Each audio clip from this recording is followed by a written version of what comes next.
Hi everyone, I'm Joe. Today it's time for me to do my monthly reading wrap-up for September 2021. September was a really good reading month. In total, I read 12 books by 8 different authors in 3 genres, and those 3 genres are science fiction, fantasy and mystery. Quite predictable for me. And without further delay, I'll get straight into all of the books because there are a fair few of them. The first 2 books are, and this won't be a surprise because I've been reading them all year, Discord books by Pratchett, and those are The Last Hero, which is the first and only graphic novel set within the Discord universe, and the only Discord novel that is written exclusively and primarily for children, and that is The Amazing Maurice and His Educated Rodents. Now, both of these are really amazing books. They're both very unusual for the Discworld, frankly, which, considering the Discworld is unusual by itself, that's quite an achievement. The Last Hero is a plotline that I can't talk about now because it's quite short. I have no idea how I'm going to do an individual review of this graphic novel because, for the reason I've just said, it's short, it's a graphic novel, so if I say too much about it, I'm going to give away the plotline. Let's just say it's about Conan the Barbarian, who is on the front. He is the Arnold Schwarzenegger type of Conan, except this is basically the idea of what happens when Conan the Barbarian gets old. So this is a nearly 100-year-old Conan the Barbarian who basically decides that he doesn't like the fact that the gods are letting heroes get old, so he's going to return the fire to the gods, and that won't turn out very well for people, frankly, because, you know, that's unfortunate, let's say. This is essentially a version of the Pied Piper, and with obvious references to Grimm's fairy tales. In fact, one of the main characters is the niece, I believe it is, of not the brothers Grimm, but the sisters Grimm. I mean, this is Tea Pratchett after all, so he's obviously going to twist it and turn it in ridiculous ways. And it's basically, Maurice is the cat on the front. He has got his very educated rodents, who are rats that can actually talk, and between them they're basically pulling off a con from town to town. However, when they get to this one town, things don't go well at all, and it's dark and surprising, and I really liked it. For the record, this is actually the first new Discworld novel I have read in 15 years. I'm quite happy, and in fact that's why I didn't read anymore. I thought I'll read this one and then have a break and then start talking about and reading the new to me Discworld novels after this point, because it will probably take me a bit longer to do each individual review after this point.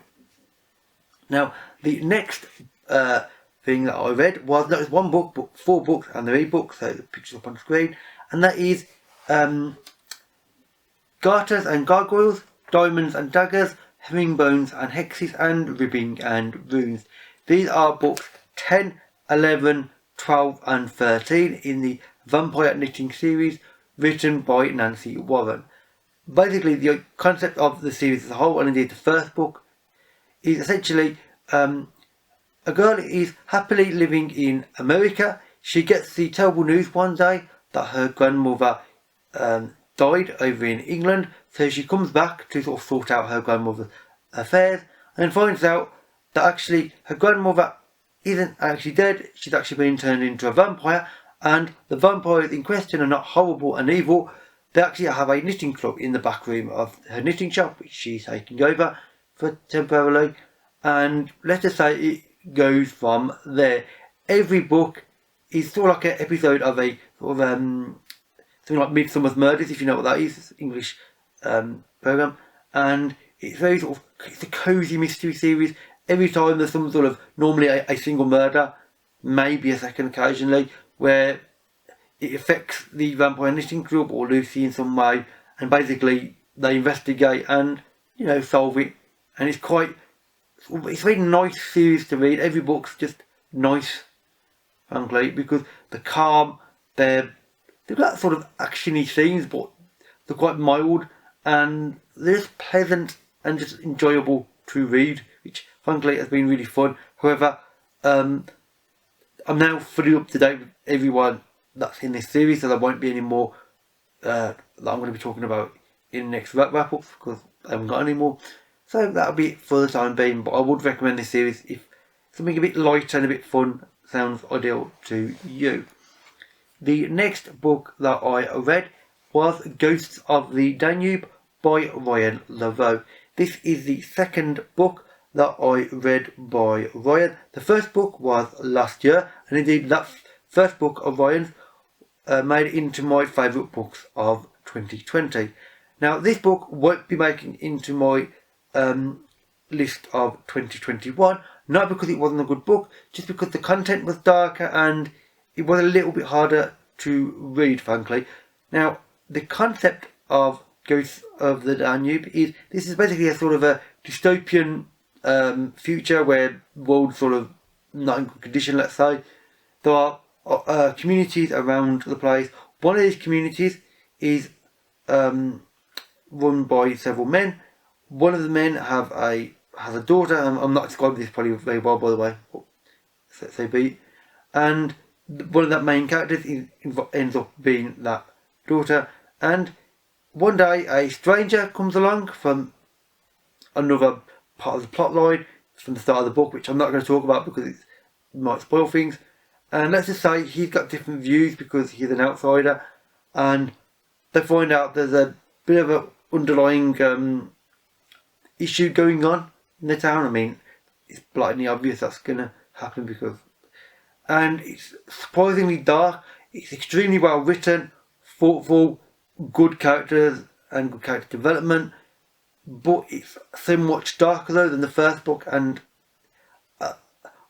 often books that feature dark characters like this, especially in a way that I can't talk about because it will give away a plot point, a fairly significant one.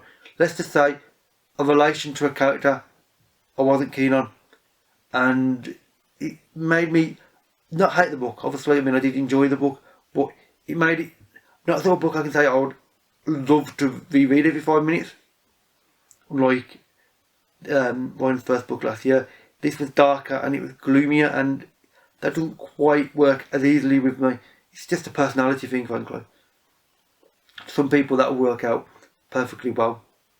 Anyway, the next book that I read in September was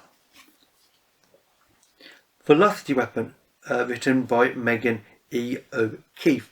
This is a science fiction novel. It is the first in a trilogy. I've already realised that I'm very much want to do a review of the trilogy as a whole once I've read the second and third books, which I've already bought when I was halfway through this. You know, so you can tell that I was quite keen on this and quite happy with it.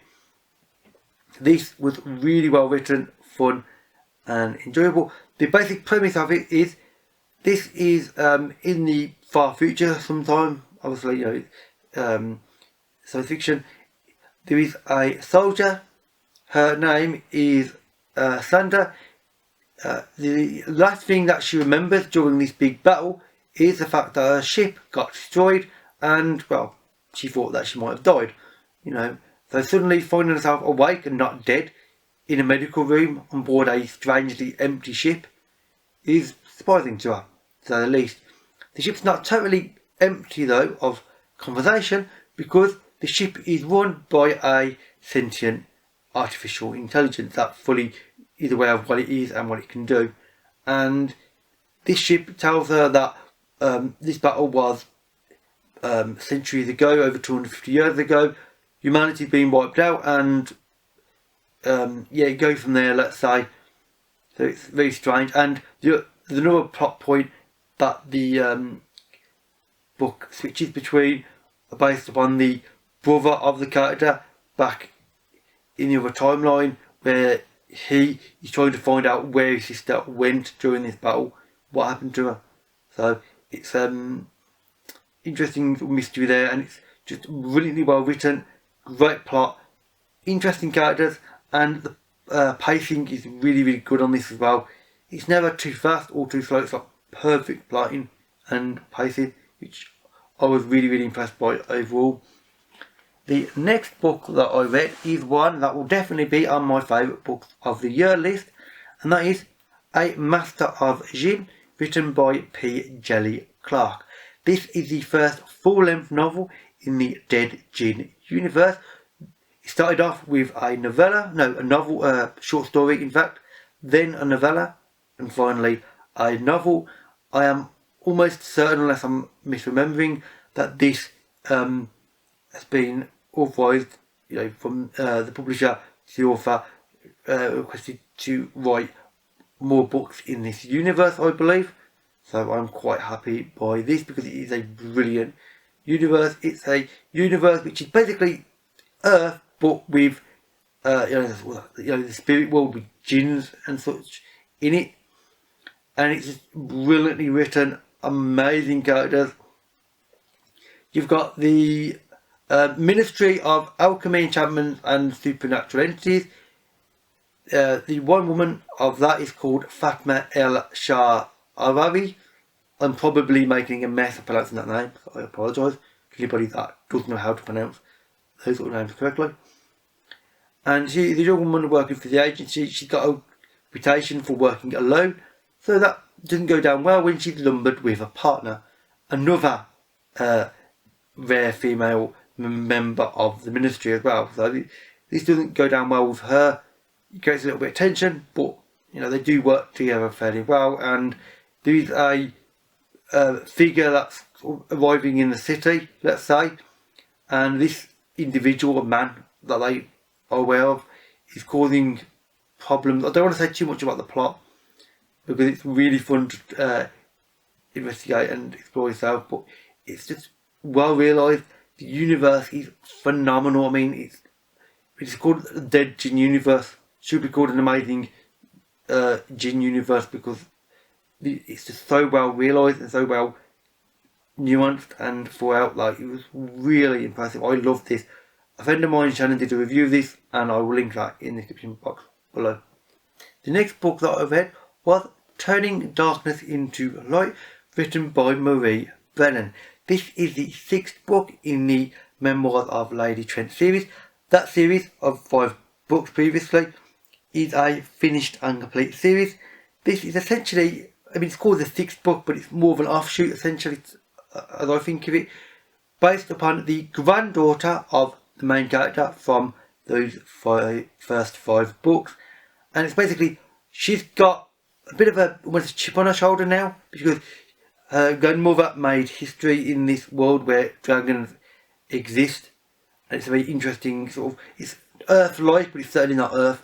There's a country that's called Scurland, which is basically like the UK, Scotland type idea. And there are other countries that are blatant metaphors for other countries on Earth. They are from, obviously, Scurland, UK, essentially. And it's an interesting novel with an interesting main character because she's got this reputation and sort of legend to live up to in her grandmother, who is strong-willed and strong-minded. And she's trying to live up to that, but she's desperate to try and be her own person and not rely on, oh yes, by the way, my grandmother is Lady Trent, ergo, let me do what I want. She's trying not to rely on that. But sometimes she feels as if she nearly has to.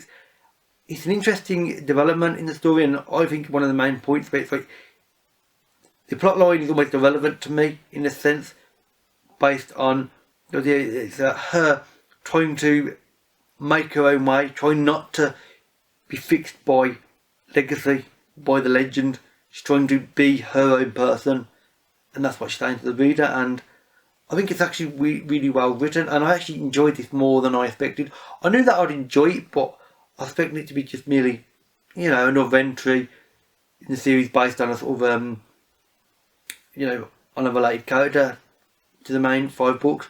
But actually I enjoyed it much more than that, so I would really heavily recommend this, which I'm not expecting to be able to say that. And finally, the last 2 books, although I only talk about one to start with and then the second, is a reread of The Goblin Emperor, written by Katherine Addison. This does have a sequel, which the next book will be in a second. Now, The Goblin Emperor I read 4 years ago now, almost exactly. I loved this book then. I love this book now. It's just so well written. The basic premise of it is the Emperor, unsurprisingly, of this fantasy kingdom, where all the citizens are goblins or variations, therefore, there's no humans in it.